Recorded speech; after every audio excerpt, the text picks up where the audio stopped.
নমস্কার, জয় শ্রীকৃষ্ণ, জয় কালী। আমি জ্যোতিষ পরিমল। আজকের আয়োজন শনির সাড়ে সাতি কি। দেখুন, শনির সাড়ে সাতি যখন মানব জীবনে আসে তখন সবাই কিন্তু একটু থমকে যায়, একটু ভীত হয়ে যায়। মানে আমরা জানি সাড়ে সাতি মানেই কিন্তু খুব একটা ভয়ঙ্কর পরিস্থিতি। সত্যি তাই, ভয়ঙ্কর পরিস্থিতি তো শনির সাড়ে সাতিতে হয়, আবার অনেকের ক্ষেত্রে নয়। আসুন সেটি বলি। আমি এখানে লিখেছি লগ্ন ও রাশি হলো মেষ, অর্থাৎ লগন চাঁদা। চন্দ্র রয়েছে মেষ রাশিতে। কেন মেষ রাশিতে লিখেছি? কারণ 2025-এ মেষ রাশির ওপরে প্রভাব আছে মীন এবং কুম্ভ। এই মেষ, মীন এবং কুম্ভতে এর কিন্তু একটা সাড়ে সাতির চলছে। আমাদের প্রতিটি মানব জীবনে কিন্তু 3 বার করে সাড়ে সাতির ফেস আনতে হয়, মানে এসে যায় আর কি। দেখুন, সাড়ে সাতি কি? আসলে সাড়ে সাতিটি কি?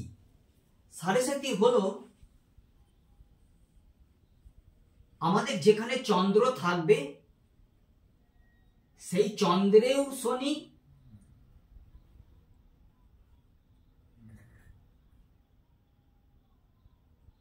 এবং দ্বিতীয় শনি এবং দ্বাদশে শনি। দ্বিতীয় মানে এইটা, দ্বাদশ মানে এটা।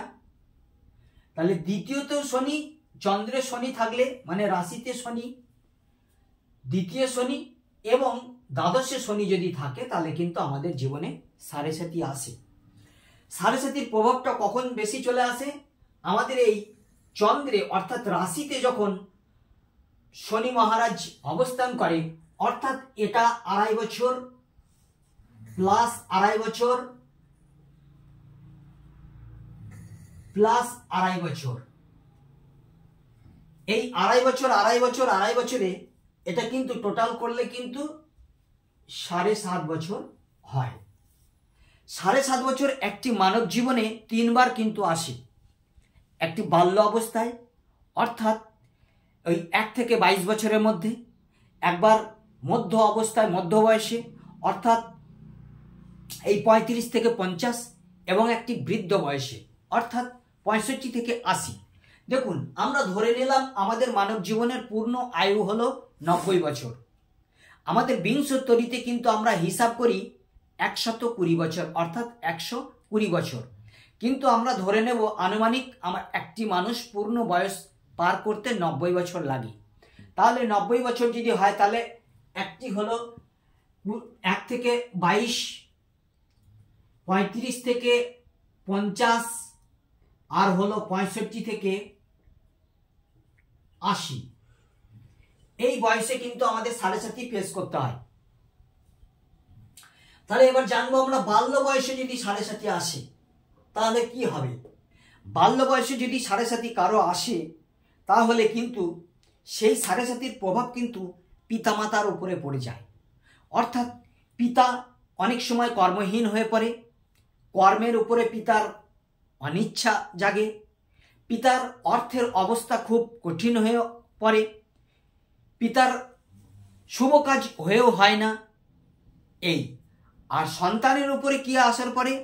সন্তানের উপরে এইটুকু আসে যে তার কোনো কাজে মন লাগে না, বিদ্যা শিক্ষায় মন লাগে না, ঘরে কুঁড়ে হয়ে বসে থাকে, ঘর থেকে বাইরে যায় না। এটি কিন্তু তার বাল্য অবস্থার সাড়ে সাতির প্রভাব ফেলে। সবচেয়ে মারাত্মক প্রভাব ফেলে যেটা, সেটা হলো এই মধ্য বয়সে। মধ্য বয়সে যদি সাড়ে সাতি কারো জীবনে আসে তাহলে কিন্তু পতি পত্নী পার্টনারের মধ্যে কিন্তু একটা মনোমালিন্য সৃষ্টি হয়। আর কি হয়? কর্ম টিকতে চায় না, চাকরি করছি, চাকরি ছুটে যাওয়ার ব্যাপার থেকে যায়, প্রমোশন আসে না, বরং ডিমোশনের দিকে চলে যায়। এটি আর একটি কি হয়, মধ্য বয়সে কিন্তু প্রিয়জনের মৃত্যু পর্যন্ত হতে পারে এই সাড়ে সাতিতে। অর্থাৎ প্রিয়জন আমাদেরকে ছেড়ে চলে যেতে পারে।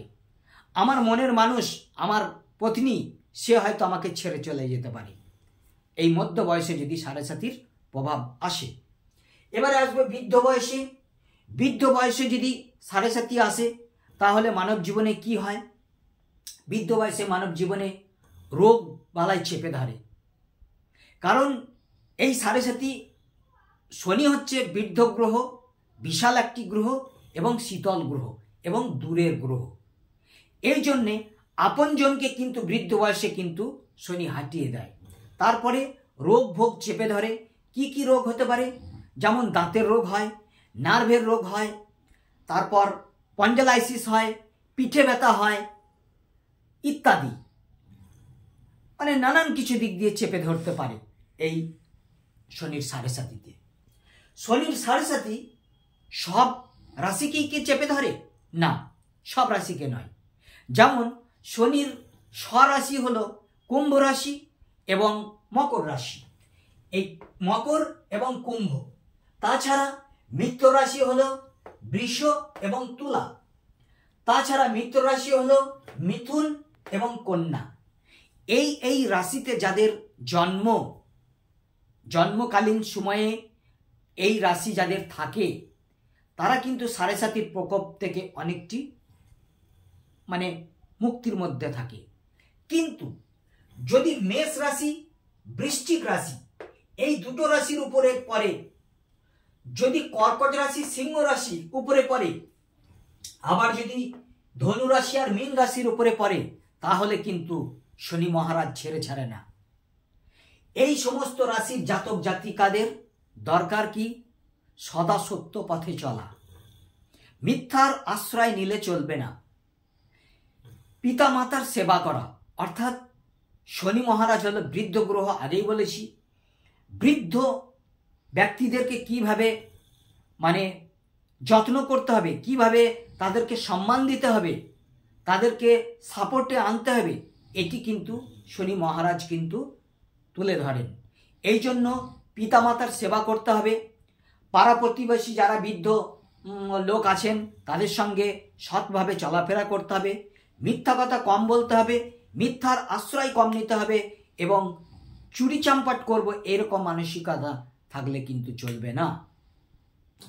শনি মহারাজ এমন একটি গ্রহ যে ন্যায়পরায়ণ, ধর্মপরায়ণ এবং ন্যায়নিষ্ঠার কারক গ্রহ হলো শনি। এবং সত্য পথে চলা, অযথা মিথ্যা কথা না বলা, এগুলো। আর পেট পোষা মানে কি? বাড়িতে কোনো কুকুর পুষেছেন, কোনো বিড়াল পুষেছেন, কোনো গরু পুষেছেন, এদেরকে কিন্তু একটু পালন করলে কিন্তু শনি মহারাজ অত্যন্ত খুশি হন। সাড়ে সাতি নিয়ে অযথা মানুষ চিন্তায় পড়ে, কিন্তু চিন্তার কিছু নেই। এটি আমাদের শাস্ত্রীয় কথা, আমি শাস্ত্রীয় কথাই বলছি। সবাই কিন্তু শনির সাড়ে সাতিতে কিন্তু ভেঙে পড়ে না। কোনো সময় দেখা যাবে মিত্র রাশির দশায় সাড়ে সাতি চলছে, সেই সব ব্যক্তিরা কিন্তু তাদের সেই সময় সেই ফেসটুকু কিন্তু ভালোই আসবে। সেই সময় যারা অতিবাহিত করবে তাদের কিন্তু অনেক সময় ব্যবসা ভালো চলতে পারে, সুপুত্র সন্তানীদের পিতামাতা হতে পারে, তারপরে আরও কি হতে পারে, চাকরির প্রমোশন হতে পারে, সরকারি চাকরি পর্যন্তও হতে পারে, নেতা হতে পারে, মন্ত্রী হতে পারে, ইত্যাদি কিছু হতে পারে। এই জন্য আমি বলছি যে আমরা আজ শনি সাড়ে সাতি নিয়ে আলোচনা করছি। এর প্রতিকার স্বরূপ আমি কি বলবো শুনুন। প্রতিকার হলো, শনির সাড়ে সাতির প্রতিকার যদি চান তাহলে প্রতিকার হবে, সর্বপ্রথম হলো নিরামিষ খেতে হবে। 7.5 বছরই আপনি শনিবারটি নিরামিষ খান। তাছাড়া প্রতিটি শনিবার দিনকে শনিদেবের মন্দিরে গিয়ে ওই অশ্বত্থ গাছের পাতার মালা, 25 গ্রাম কালো তিল, 25 গ্রাম সরিষার তেল আর একটি ছোট দশকর্মার দোকান থেকে কালো কাপড় নিয়ে গিয়ে শনি মন্দিরে গিয়ে আপনি পুজো দিন। তাছাড়া আমি এই মন্ত্রটি লিখছি, জপ মন্ত্র, ওম প্রাং প্রিং প্রং স শনেশ চরায় নমঃ। এই মন্ত্রটি আপনারা প্রতিদিন নয়, প্রতি শনিবার 108 বার করে জপ পাঠ করুন।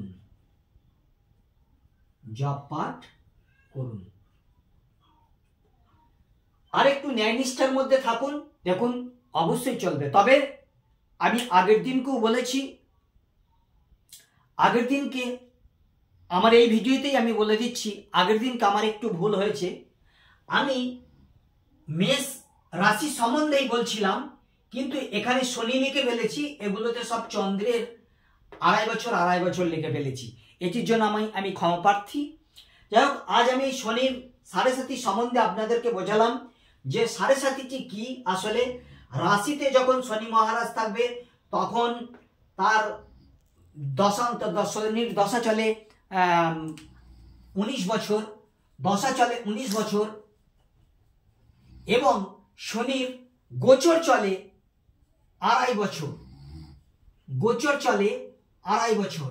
এই জন্য শনি মহারাজ যে কোনো রাশিতে যখনই গোচর করবে কিন্তু 2.5 বছর করে থাকবে।